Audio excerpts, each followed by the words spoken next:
Good morning and good evening uh, to people joining from not from Canada. So, respected members of governor team, our past district governors, distinguished guest speaker, our district leaders, fellow Rotarians, Rotary actors, and friends of Rotary. On behalf of our DG Suzanne Zibendon, District 7080, District Vocational Service Committee, it is my pleasure to welcome you all to the powerful and engaging session today under the District 7080 webinar series 2026. This is the part 2 of that series for the vocational service. And I am Dr. Kiran Dugal. Most of you know me, and I past president Rotary Club Brampton South. Currently, I am the District Vocational Service Chair, and I'll coordinate the session today. So for now, I'll hand over the floor to, for this a quick note on the Zoom housekeeping to our District IT Chair Sunil Sharma, and who is technical support for today's session. So over to you, Sunil, for your advice. Thank you, Kiran, for letting us know. The Zoom meeting is getting recorded, first thing. And if anyone have any questions, you can please raise your hand, or you can put your questions in Q&A. So we'll take this Q&A session at the end of the session. If you have any technicality in joining or having any disturbance, please log off and log in back to get connected to this webinar. Okay, so back to you, Kiran.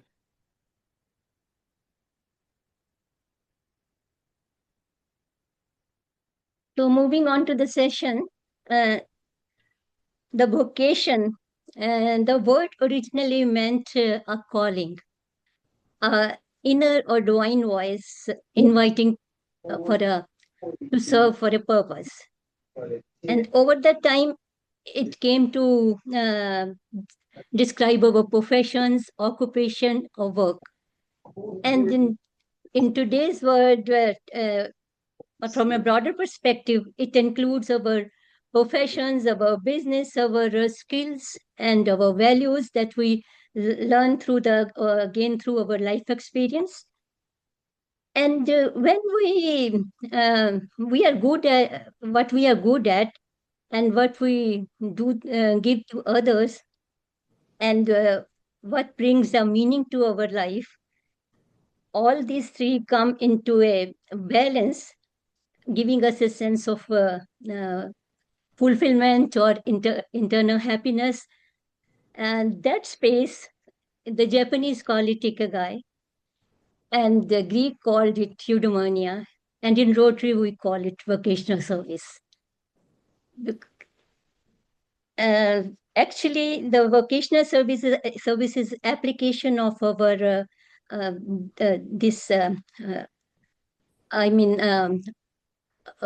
what we have, our profession, what we can say expertise, our skills, and our integrity, our values in service to others. When we bring all these in service to others, that is the vocational service.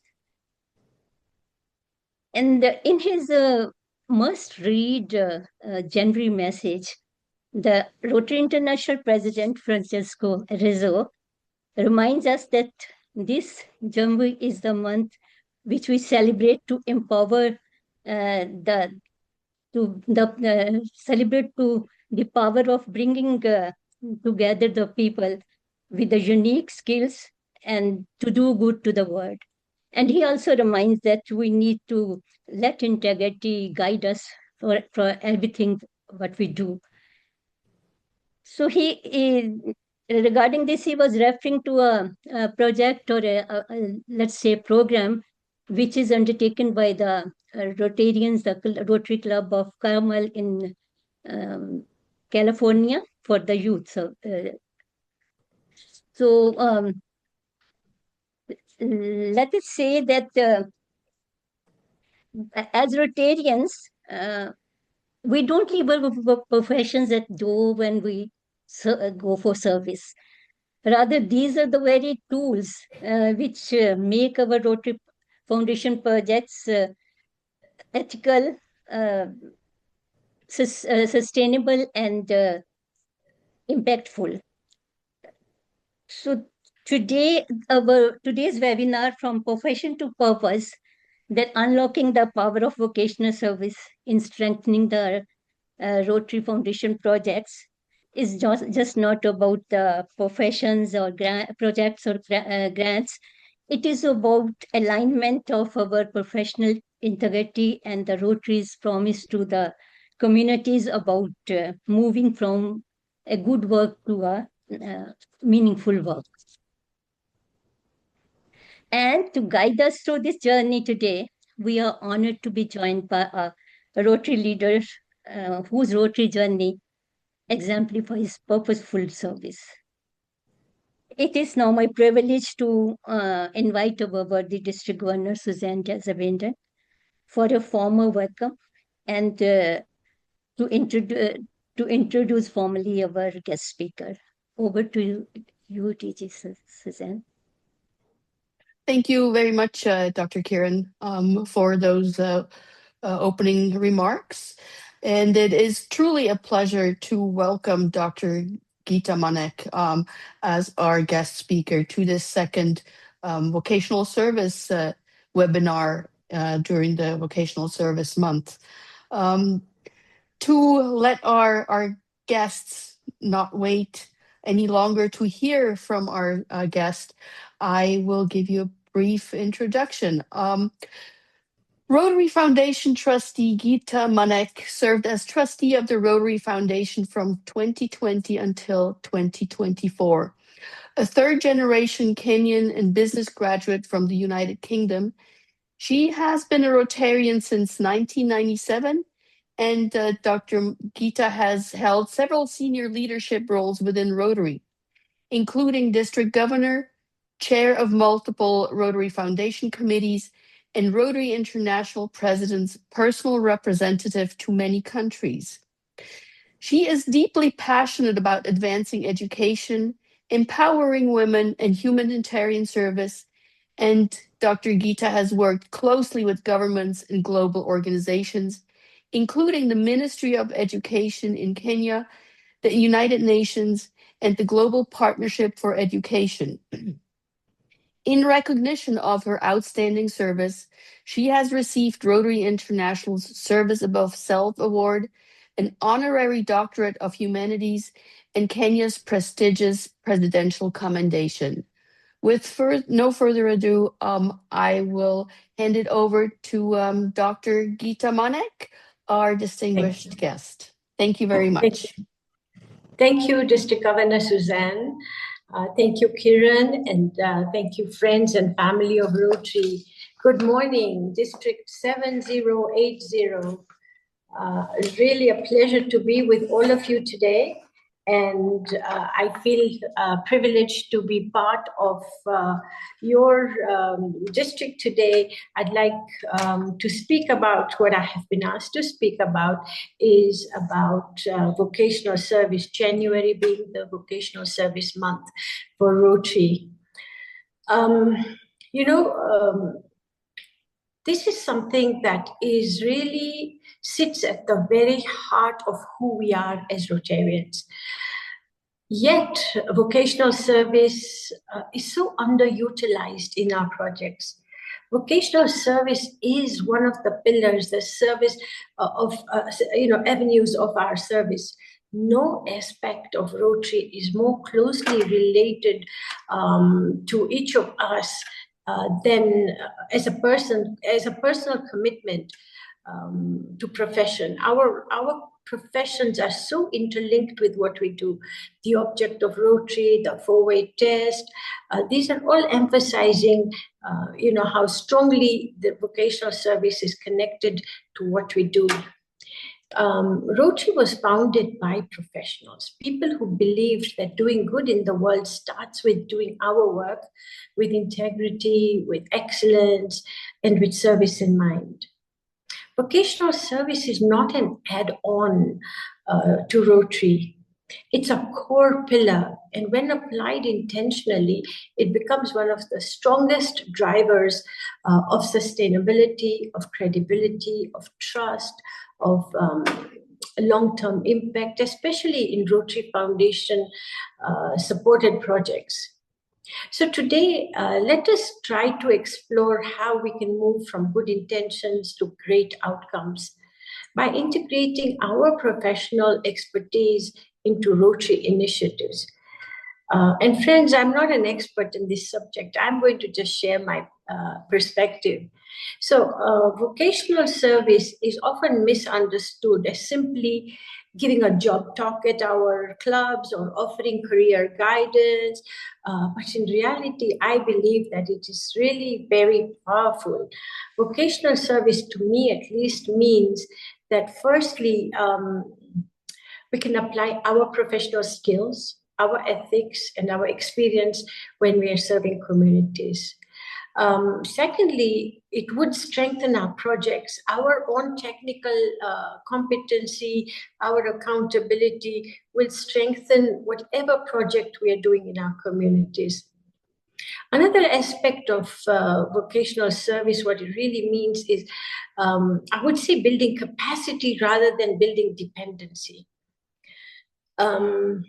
And of course, elevating Rotary's credibility as partner of choice when we're going out in the field, trying to do bigger, better, bolder projects. We need to, be credible partners for people out there who really don't know much about Rotary.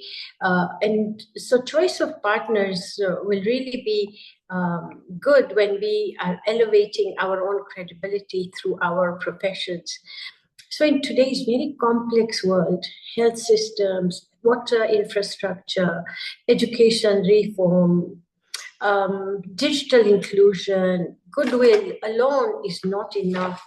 Communities deserve solutions that are sustainable, that are impactful, solutions that are professionally designed, those that are locally appropriate for that culture, for that landscape, whichever landscape we are working in. And of course, whatever we do has to have the outcome of sustainability. This is where vocational service can become transformational, your profession, your expertise. So you might say to me, okay, so I'm a doctor, or how do I integrate vocational expertise into a Rotary project? Well, one of the most common gaps in project is not always funding. It's expertise, I would say, at the right time, at the right stage. We need expertise in all projects. And vocational service really makes a huge difference. A couple of key areas that I would like to highlight is, in the areas of project design, for example. It could be in the area of implementation, it could be in the area of monitoring, evaluation, and sustainability. So if we were to talk about, say, project design, engineers will ensure water systems are, appropriate in the context in which we are working. Health professionals would be guiding us through public health interventions. They would know the latest information about what is appropriate, as an intervention in the community, if we are vaccinating children, or if we are guiding communities, or if having a medical camp or something. In the area of education, we would have educators, experts who would help us, shape curriculum. They would help us with teacher training. They would help us with all aspects of education. So we have all these people in our clubs, that would be part of any project that we decide to do. The second thing I said earlier was implementation. Vocational service makes a big difference during implementation. Supply chain professionals would support, procurement. Financial experts would help us strengthen our budgets and controls. IT professionals would enable, monitoring and reporting in a good, acceptable way. And again, vocational service expertise makes a big difference in the area of monitoring, in the area of evaluation, and of course, reporting. Data professionals, for example, in our clubs could define a matrix that will be a success matrix, that will help us have our expected outputs before we start our project.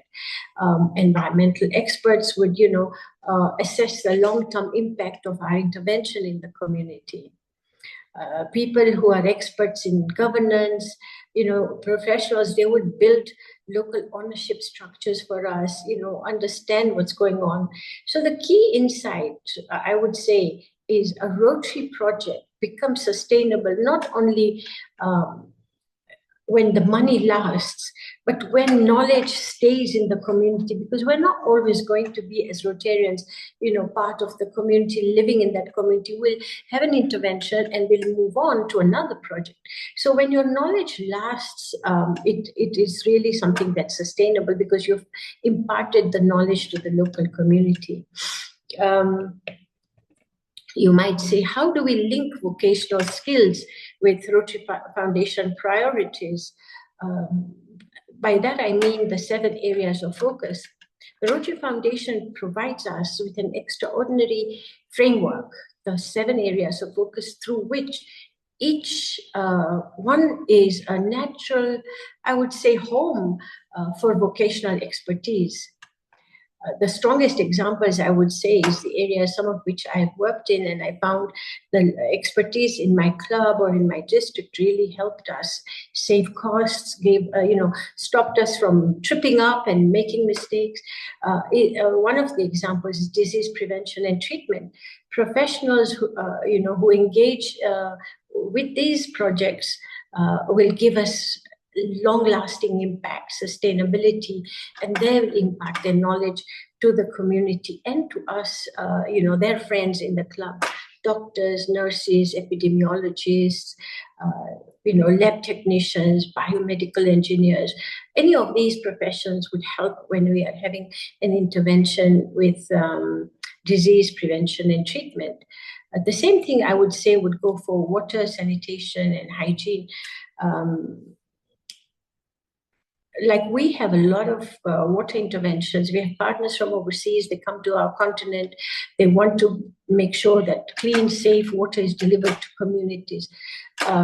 And they will help us by signing up a grant. They'll help us with, funding. They'll become our international partners. But we can't always have them flying in because it's not part of the project cost to come and watch what's going on at every stage of the construction. So, civil engineers within the community or our clubs, hydrologists, environmental scientists, again, who are part of our clubs or friends of our clubs within other clubs, we would use their expertise. Maternal and child health is another area where we need, specialists in either traditional birth attendants or midwives, health administrators. The same thing goes for our area of focus for education and literacy. We need teachers, mentors, curriculum experts, educational, I would say, psychologists, and so on. So these professions are there within our club. When you come to community and economic development, we need business people, entrepreneurs, we need accountants, we need microfinance specialists. This is what we're always looking for when we are selecting members for our clubs. We'll see what value can this new member bring to our club. So there would be agronomists, and so on. When it comes to the area of peace and conflict prevention, we need legal professionals, we need mediators, we need governance experts, and so on. And again, in the last and 7th area of focus, protecting our environment. We need people who can guide us on renewable energy, people who are good at conservation, people who are good at climate scientists. Whoever works in that area should ideally be a member of our club or is already a member of our club, can intervene and help us strengthen the project proposal. So when vocational expertise is embedded, is intentionally engaged in foundation-funded projects, and at my own club, the club directors, the board takes stock from time to time and say, okay, so the lawyer member that we had, the legal expert has moved on, has migrated, or just transferred. We need to make sure that we have a legal expert in our club. So we will, talk to people, find the right appropriate person, and engage that person as a member in our club. So this classification stock take for our club kind of happens at least twice a year. When vocational service, like I said, is embedded in our foundation projects, you will find that your proposals are much stronger. The budgets will be, within limits. It will be more realistic. If there are any pitfalls, any risks, they would be highlighted by the experts because they are visionaries in their particular profession. They know, what would be around the corner, rather than, I being a legal person and then not knowing what's happening in the maternal and child health area of focus. So these expertise really bring a lot of value, a lot of merit in having them involved in our projects. Our outcomes, would be more measurable. There'd be more, we would know about our outcomes long before we finish the project because we have experts on board. And by doing all this, we have a lot of donor confidence, because when they see a successful project, when they see that we're giving so much of ourselves, they will feel that, this is a club that's committed. These are people who are committed. Let's think about, contributing financially to this activity in this club. So this is, really a stewardship plan in action, something that's an important aspect of our sustainability and impact that is required by foundation, whenever we are doing a project. Now I'm sure that your club, you have members in a variety of professions, classifications, as we say from time to time. There's tremendous power in this, and I think that we should all come together to look for challenges in the communities and see how we can engage our members. You see, we lose membership because we don't engage our members. Our members feel like, well, I'm not really doing much. I've been every week, I've done this, but I'm not really giving the best of myself. But if they're engaged in an area where they feel passionate about, they will stay. They will be engaged with everything that goes on, and they will be using their profession. So I think we have to give it an intentional thought. The other thing is that when you have people of different professions, you might find that they're not all talking from the same script. But I believe that this is actually a strength. Diversity is our strength. So the more what I'm trying to say is there's power in multidisciplinary teams. So if we're doing a successful project, rarely relies on just one profession. You need multiple professions to carry out a project. So imagine a health project that's designed by clinicians, implemented by engineers, managed by financial professionals, and evaluated by data experts. Or you could have an economic and community development project where economic empowerment project would be supported by business experts, entrepreneurs in our clubs. They would be supported by, I would say, legal experts. They would be supported by technology specialists. And so multidisciplinary approach and teams in a club use a variety of perspectives. They see the problems holistically. They will anticipate unintended consequences. They will strengthen community ownership, because we have to work with the communities to make sure that they own, that project that we are dealing with as a club in their community. And all this put together will really increase resilience beyond the period of, the completion of the grant. So Rotary's global network gives us something very unique. As I said earlier, we have all these classifications represented in our clubs. We already have these professionals sitting, even in this meeting today. We just need to invite them to the table. We need to seek their expertise in whatever project that's happening in the club. So if a doctor brings in a health project, we still need an accountant to manage, the business side of things, like how much are we investing? Are we investing all the monies together? It's $100,000. Do we need to spend the $100,000 in one go, or can we spend, 20,000 and put 80,000 away on interest, and then we can earn from that so that we get, a bigger bang for our buck, something along those lines. So practical insights for Rotarians is in grants and projects is something that is actionable by Rotarians. What can I say? I would ask your clubs, for example, to map out the vocational skills that we have in our clubs in our district. We should create a simple inventory of skills, of the hidden talents that are sitting in our clubs and our districts. We should try and engage them early, as professionally as early as possible.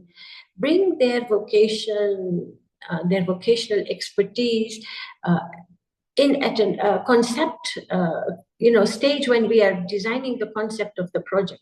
Bring them as early as possible, rather than later as an afterthought where they feel, oh, well, now they're in trouble, they're inviting me. But if they're there from the very beginning, they will stay engaged till the completion of the project. The other area that I have seen vocational training teams, which are very, very good for transfer of skills. We often have medical teams that come. Sometimes their specialty in optics, ophthalmology. Sometimes we get experts from USA or from India in the area of cardiology or neonatology. Recently, we had a team from Egypt. There were cardiac specialists in pediatric interventions. So, we had about 80 babies that had heart issues, congenital or otherwise. These doctors came in, they worked with our hospitals and our teams in our surgeries. That intervention that they did, our local teams learned from them, and now our teams are going to see how their profession is practiced in Egypt, for example, where they came from, the initial team. So there is a lot of benefit in,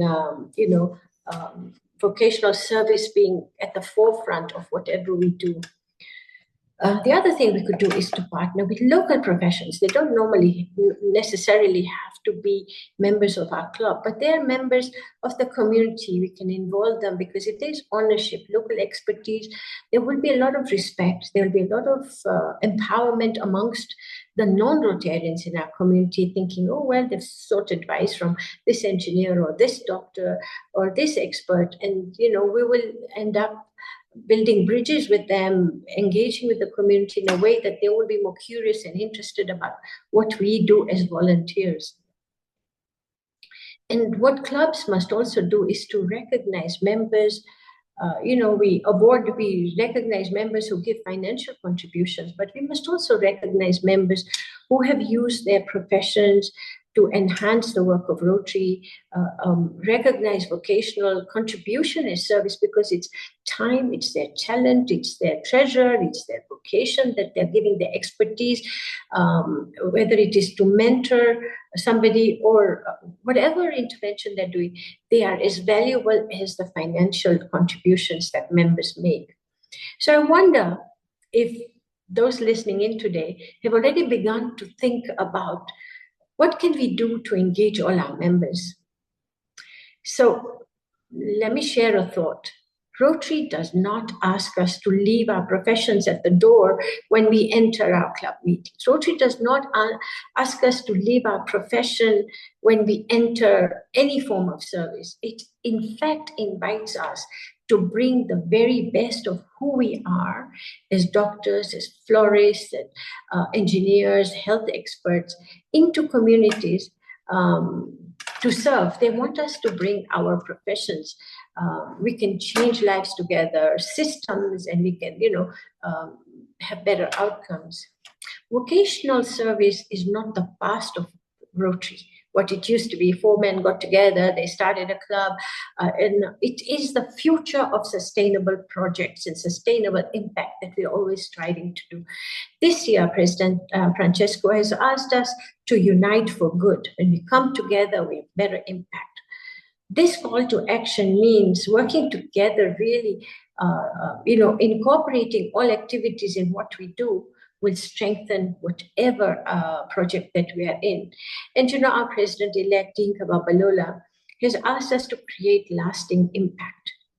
This all comes down to having an overall view, a holistic view of what we're doing and how total engagement can happen using our professions, which is something we are not investing in. We already have that in us and we're just sharing our knowledge. So when we consciously turn our professions, to purpose, we do more than serve. We build lasting capacity. We restore dignity. We create change for a long, long time. The change that will outlive us, that will really endure forever if we engage appropriately with the communities and give them the ownership. That is the difference. That is the Rotary difference. That is the power of profession to purpose. And that is the legacy we are called to leave behind, leave as we, depart from this world. What will be our legacy? So friends and family of Rotary, I hope that I have touched a chord here or there within you to request you and encourage you to use your professions to benefit the community, because you already have it. We're just asking you to share your time, talent, and you will benefit because you will get a lot of fulfillment by that. Thank you, Mr. Governor and friends of 7080 for inviting me to speak to you, and I hope that I have met your expectations. Thank you very much.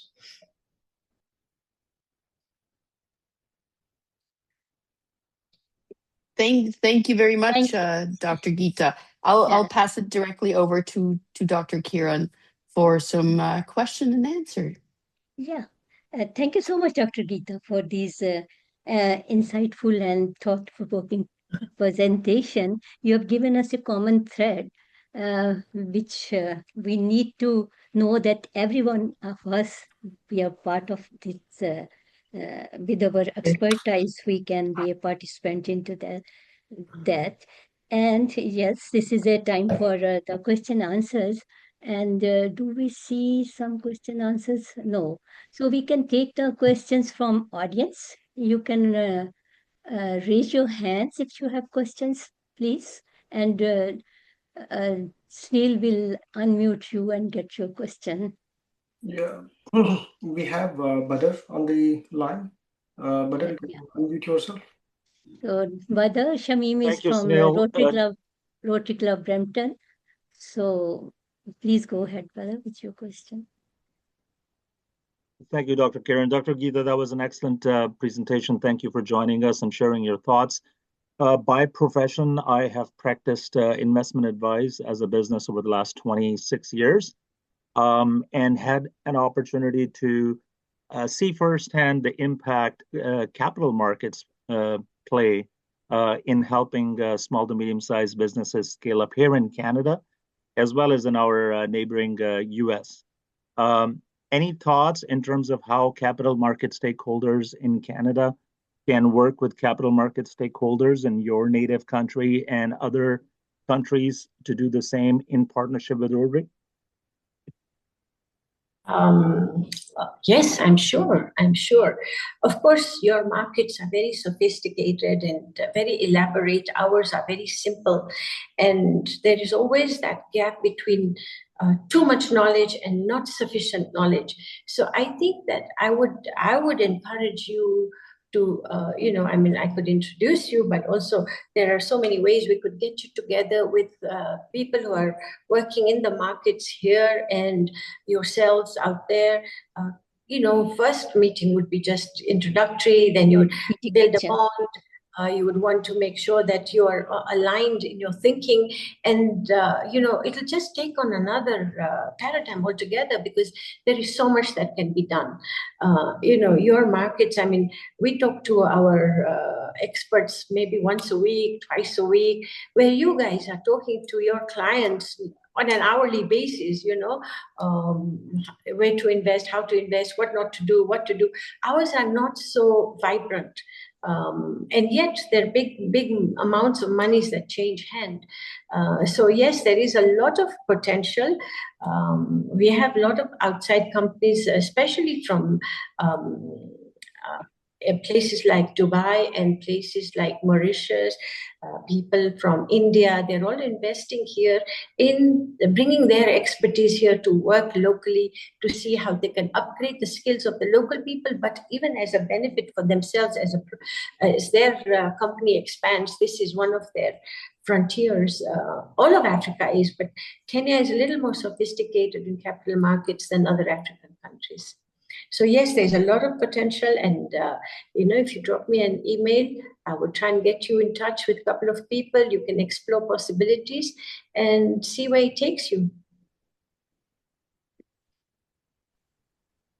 Thank you.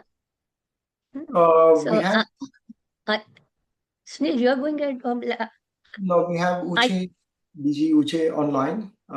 He has some questions. Thank you, Badal. Good morning, everyone. Thank you so much, Dr. Gita, for your presentation. I am kind of extra passionate about Kenya because a couple of years ago, my club started a global grant project with the Rotary Club of Nairobi, Lankata.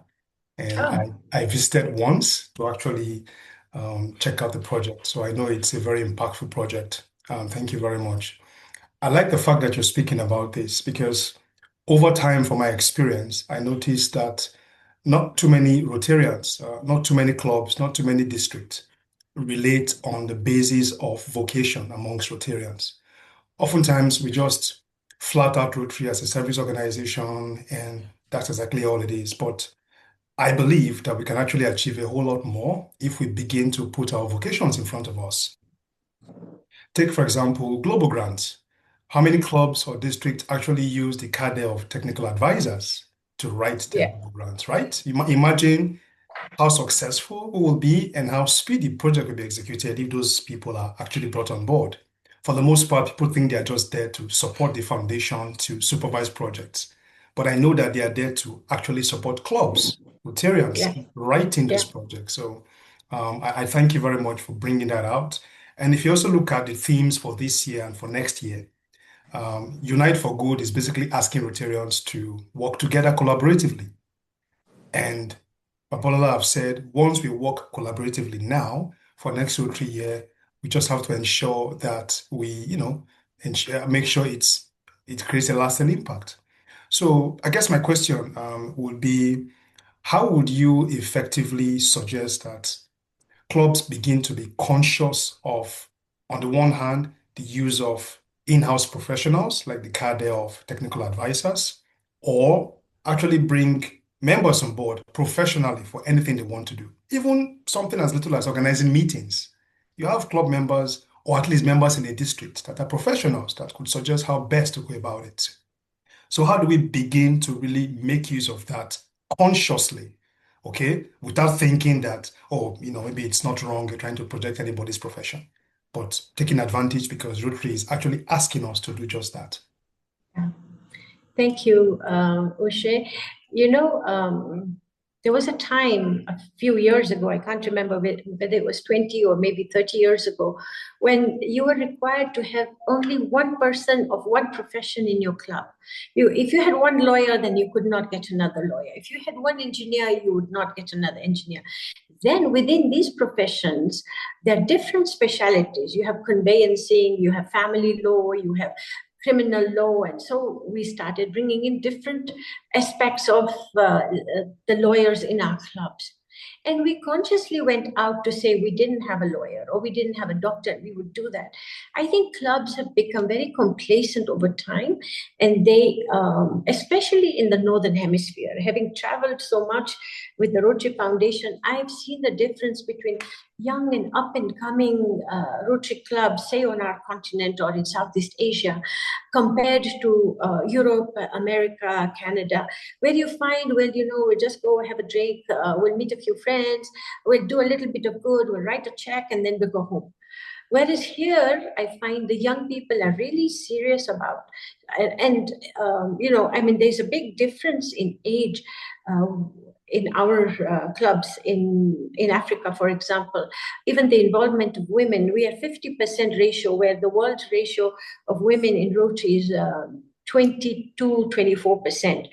Our populations across the whole continent is 70% people are under the age of 30.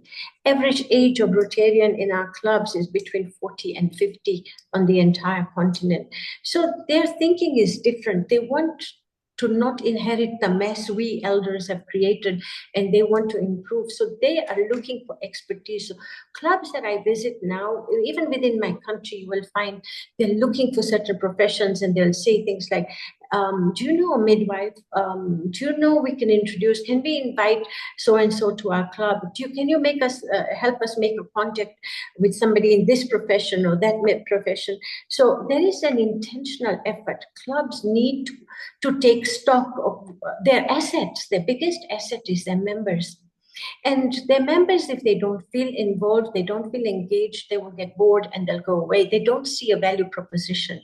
But when we are working together, you will find, and the clubs have to be intentional. Your board has to sit down and take stock. Like we do a satisfaction survey, every 6 months to say, because before the end of the year, we don't want to drop people. Many clubs lose a lot of members towards the end of the year when they realize we're not paying subscription because, there's nothing I'm getting out of this place. So we do a satisfaction survey. And in one of the questions, we said, do you feel that your profession is being adequately utilized in this club? And they will say no, yes, maybe.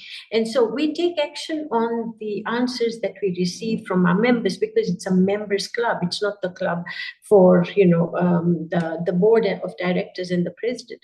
So I think that Uche, we have to be very intentional about engaging. We have to be very selective about the projects that we do. And you're so right about the involvement of the cadre. You will save money, you will save time, you'll get free expertise, you will get decent timelines, you will get prediction of an output of your intervention in the community if you involve the cadre right from the beginning. All these professions and the cadre of the Rotary Foundation, in whichever area of focus that you're operating, should be involved from the very beginning, not halfway or when we're in trouble. Of course, they'll still be there because they're passionate about what they do, but involving them from the beginning gives them some ownership. So I hope that makes sense. Let our club boards think very strategically about how they bring in members and what sort of members they bring in, and if every classification, every profession is represented in your club. I hope that helps. It does. Thank you. Thank you. So I can thank you, Dr. Rita. I can see, and I've seen some hands raised. I'll name those. It was Partheep Uthakumar. If you still want to ask a question, Partheep. And then there was Dr. Phil, Norma, and then Tom Simons. This is the sequence. Partheep, do you want to take ask a question? And please keep the question under 1 minute. No, Partheep is not. So I can, Dr. Phil McClister, please go ahead with your question. You have raised your hand.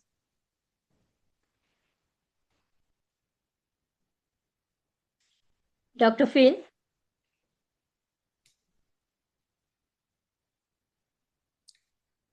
Noma has had hand up for a while. Yeah. Noma. Yeah. Noma, please Hello. go ahead then. Thank you so much for this presentation.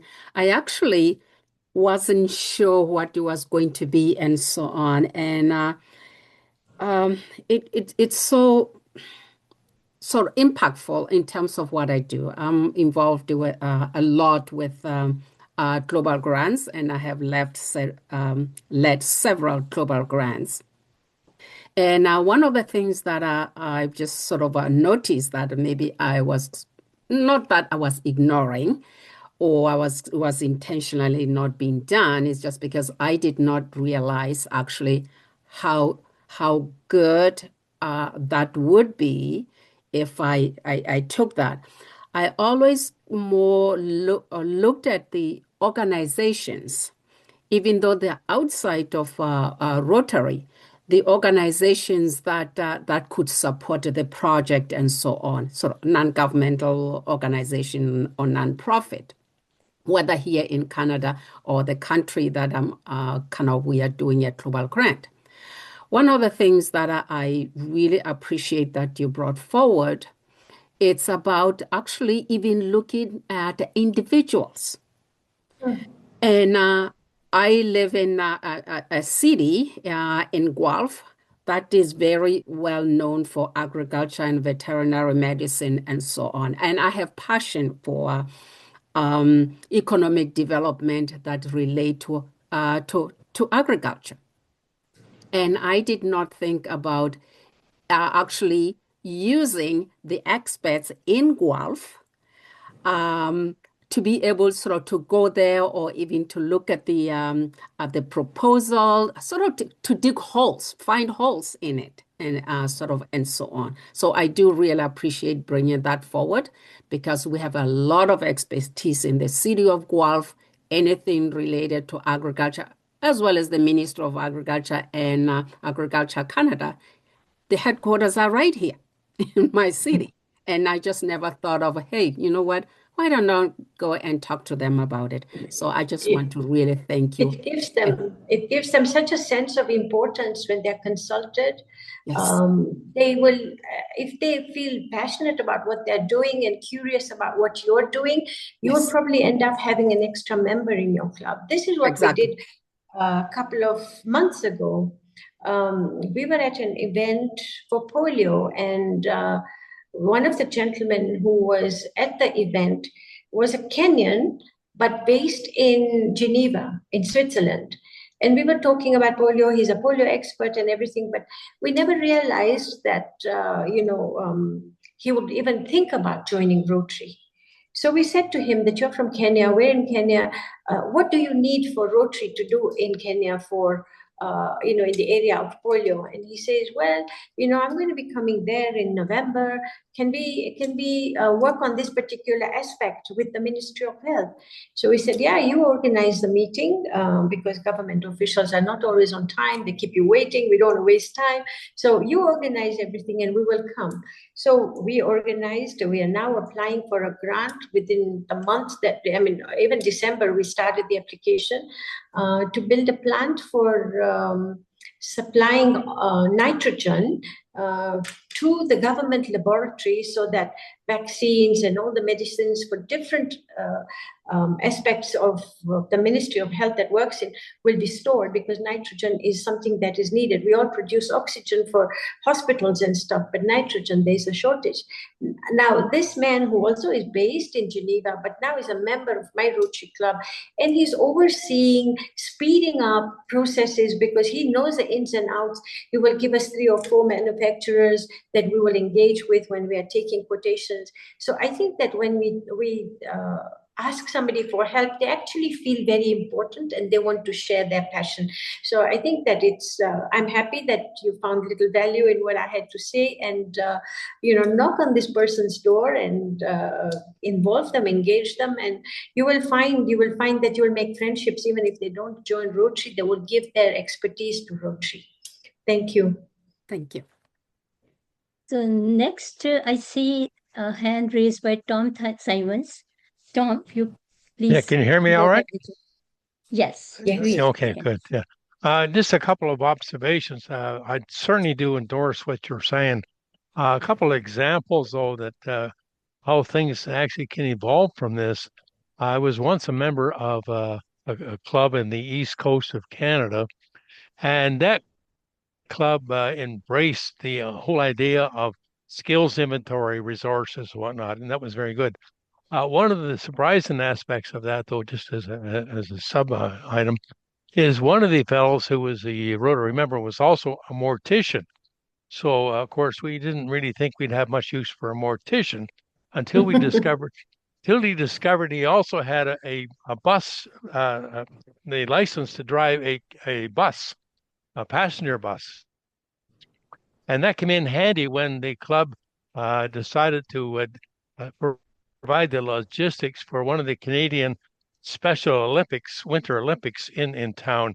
And of course, he was the chief bus driver, and he was licensed and insured and everything else to do that, which he was the only one in the club that could, and that was pretty good. But one other aspect of it, though, I wanted to mention is it's so important to get the proper and open project leader for some of these projects in order to bring in some of the talent that you're looking for. What I found in other projects that I've been involved in is a project leader had a very close to the chest, close to the vest, if you wish, attitude. And anybody else coming in that had maybe more expertise than he did, it was a bit of a struggle to get that Yeah. person to be accepted. And that was a real problem. And I have another example of that. I have many years of expertise involving homeless people. I was treasurer of an organization volunteer treasurer for 17 years to deal with homeless people and their needs because I used to finance all that stuff in the city of Oshawa when I was there. And what I've found is in other cities, when I have talked to them, they're very reluctant to take the opinion of somebody who is maybe they don't know so much, but has something to offer, some material items to offer for the organization, and they're very reluctant to take it. But I think that's a big mistake, and it's a matter of overcoming that kind of hesitancy to bring in people. Again, it goes along with the inclusion, diversion, and various other attributes we want in our organization. Yep, you're right. You know, our objects of Rotary states dignifying of every profession. Every profession has value. Whether the person is a cleaner or a homemaker, which we sometimes look down on, so it could be a mortician, it could be a florist and say, oh, well, that's just, very flowery and that's it. But there is an art there. There is benefit in that. I mean, when you have birthdays in your club and maybe you have a cake every month for all the January birthdays, if you have a baker in your club, it'll just make things so much easier. If you have a florist and you want to give flowers to your governor or your visitors, whoever it is, it makes your life so much easier. And they benefit, we all benefit. It's just a win-win for inclusion of all professions and dignifying every type of classification. Thank you. Thank you. Next, I see Rita Gael from Rotary Club Brampton. Kindly go ahead with your question, Rita. Hi, Dr. Gita. This is Rita. Let's talk a little bit about the younger generation. How can Rotary do more to connect professionals with Interact and Rotaract members? So for very long, we have treated our interactors and Rotaractors like babies. They're young, they're energetic, they'll help us carry the boxes from one place to another. That's how we've looked at Rotaractors. But Rotaractors are actually our partners. They're our equal partners, and we have to engage with them, on an equal footing. They're all coming out of university with fresh knowledge. They're IT savvy. They've got so much more energy than we have because we've been in Rotary forever. Their ideas are new, they're innovative. So I think that we need to, again, make a very intentional and purposeful effort to make sure that they're involved, they're engaged, they're in every committee, even they're invited regularly. Like we have 3 Interact clubs at my club has 3 Interact clubs. We should have 30, but we have only 3 because we haven't consciously worked hard at getting them, because many of our children are in high schools and we haven't just done that. But the 3 clubs that we have are very strong, very powerful, They meet regularly in their lunch hour in their schools, but our Rotarian is always present during their board meetings, which is one of the requirements. And they spot talent, and then as they move along in the high school, we do career talks with them, and then we identify people that we can work with, provide scholarships or so. So we identifying them. But how do you involve Rotaractors? You're saying, well, vocational service is a powerful engagement and leadership pathway for young people through mentorship, through project roles, through vocational training teams, or what we used to have GSC teams. We used to involve them. I think we just have to be very intentional, because when you mentor somebody, it's like passing on that legacy that I was talking about earlier, that you are passing on your skill, your knowledge. It's going to outlive you in the next person. So I think we have to be very intentional. Young people are extremely service-minded, but they feel excluded because we're not intentionally bringing them on board. And when we do bring them, up to very recently, we were saying, oh, well, these young guys will just give them, a special room for their lunches and their dinners, and they'll probably end up being cheaper than our meals on a white tablecloth. So we have had those differences in the past, but now we have to consciously remember that they are our equal members, and that they have so much more energy, so much more to offer. We may have experience, we may have wisdom, but they have the innovations, they have the energy. So I think that we really have to be very mindful about how soon and how many we engage in our projects. How often, for example, does your club invite 2 Rotaractors or Interact patron to your club to give a talk about what they're doing in there? Are we doing that? Are we not doing that? If we're not, I think we should seriously think about it. And can we have 5 Rotaractors or 7 Rotaractors in the different areas of focus that they're studying in or working in? Come and give a talk to our club. We will find that we will learn so much from these young people. So I think that is a question of opening our doors and our minds to what they are capable of producing. Rita, I hope I've helped you a little bit. Excellent. Thank you. Thank you. So, since I don't see any more hands raised, is anybody has any points to discuss with Dr. Geeta? Otherwise, I'll ask a quick question, Dr. Geeta. So I see Pratik, your hand is raised again. Please go ahead. You are the first one to raise your hand. Pratik, unmute yourself and please go ahead. Snail, can he unmute himself? Yes, I can.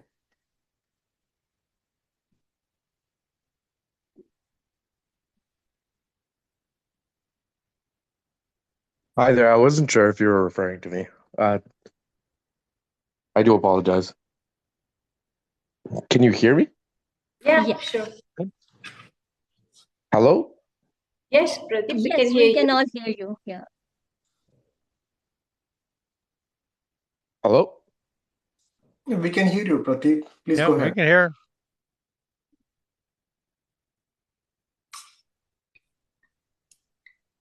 I think he I can't think there is hear an us. audio. Yeah, there is an audio problem. You can write the question in the question Q&A box, please. Meanwhile, I see Gloria, and maybe that would be our last question. If Pratik, Gloria, please, you can go ahead with your question. You are muted.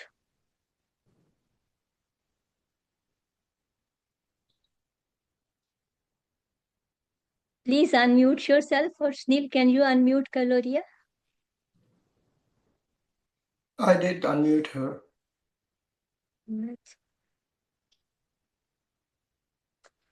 So, meanwhile, I can, Gloria, please go ahead with your question, because now the time is almost running to them.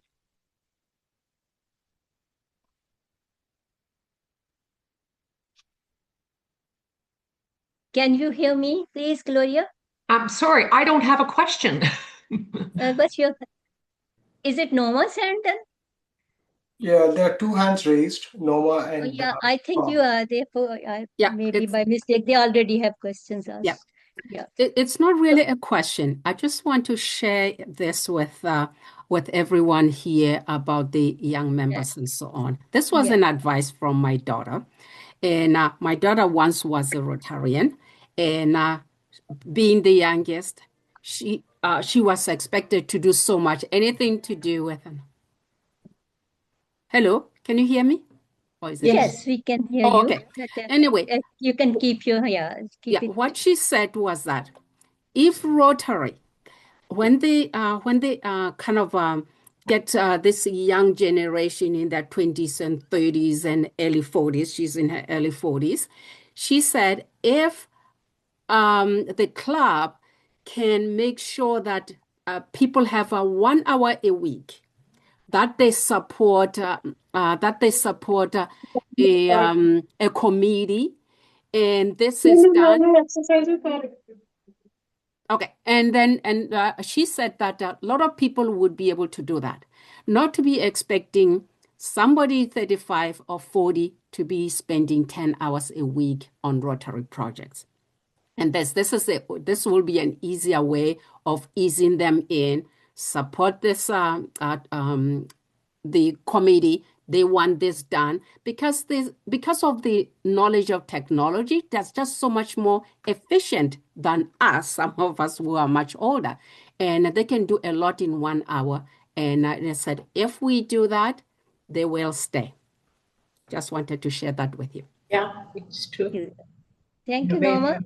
And Tom, your hand is raised again. If you want to say something, kindly make it a very quick one, because we are right. this will be the last thing. It is very quick. Is there a format for the questionnaire that was required or ideally required to extract this inventory of skills from for the members? Is there some form in play, or is it something that we kind of created on our own? Yeah, so I'm not aware of any format. There might be one, but I know that at our club we just developed one. We had like an Excel sheet, your name, your age, whatever details they wanted to share with us. And then we would say, what is your profession? And how long have you been in that profession? Are you willing to work with the Rotary Club on projects? And they would answer. And then, but whether they want to work or not, they would have identified there. They may not want to give us their personal details, like, whatever personal details they want to withhold there, of course they can. But professions, they all want to brag about. They give us their cards. They tell us where they work. And the other thing, Tom, we do is when we invite new members, we ask whether we can visit them at home or at work. And if they agree, then we actually see, that they're working in a clinic or they're working, out in the field, whatever it is.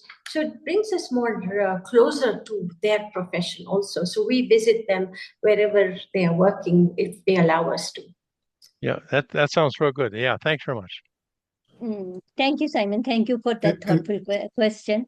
And yes. If I may quickly just add, Tom, just in case you're also considering to conduct a classification survey, some quick resources for that would be visit your city's economic development office, also boards of trade, chambers of commerce, or business councils. They typically would have these companies and professions common. So it's easier for you to get that information and build a list of new professions and then work with them for membership. Thank you. Yep. So, thank you. You're right, Ushe. We have a format for a satisfaction survey for your members at Rotary. Somewhere I know I've seen one published by Rotary International, but I've never seen one that asks specifically for vocations. Thank you. Thank you.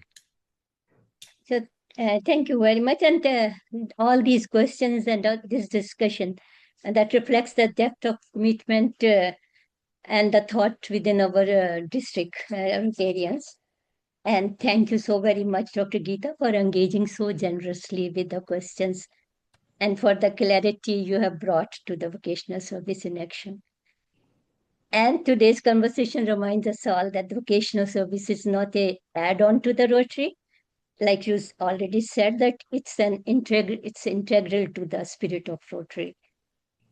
So on behalf of our District Vocational Service Committee, I extend our sincere gratitude to Dr. Geeta Manik for sharing not only your experience, but also your wisdom.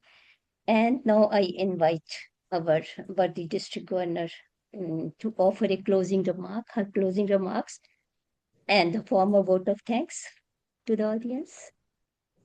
Perfect. Thank you very much, Dr. Kiran. Excuse me.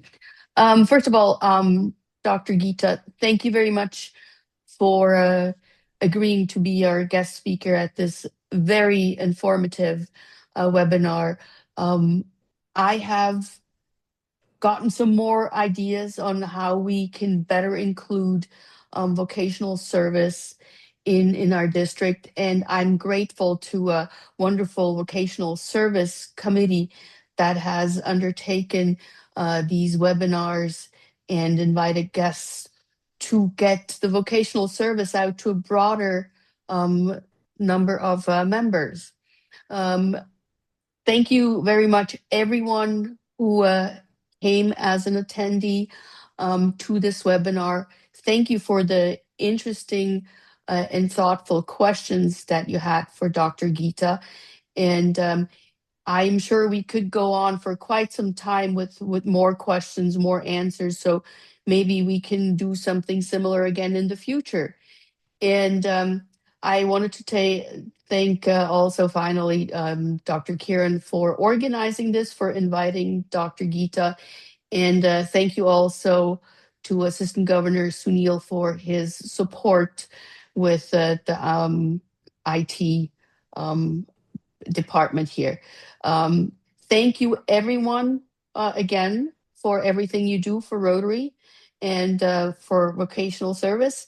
We have a few more days of vocational service month, so let's put this, what we heard today, to good use and encourage coming up with lists of people, what their interests are, what their professions are, and then create a roster of professions or vocations that we are still looking for and invite them to our clubs. So with this, I will give it back to Dr. Kiran. Thank you very much, and have a wonderful rest of the weekend, everyone. Thank you. Thank you, Gigi Suzanne. And before I also conclude, I would, as vocational service chair, would like to thank my vocational service committee, all the members, Ed, Kempan, Farhan, who was unable to attend today, Wale, and our ex officio member, Assistant Governor Sunil. And I also thank the IT committee for helping us at this webinar. And yes, what we take away today is not a checklist actually. It's a mindset that we are going to look through the vocational service from now onwards. And thank you, Dr. Geeta. Thank you, DG Suzanne, DG Ucheb. I past district governors are the district leaders who have attended today. I'm grateful to all of you for making this webinar a success. Thank you. And thank you. I like to tell something as well. Thank you so much, DG Suzanne, for your kind words for IT committee team. And thank you, Kiran, as well, for your kind words. Thank you.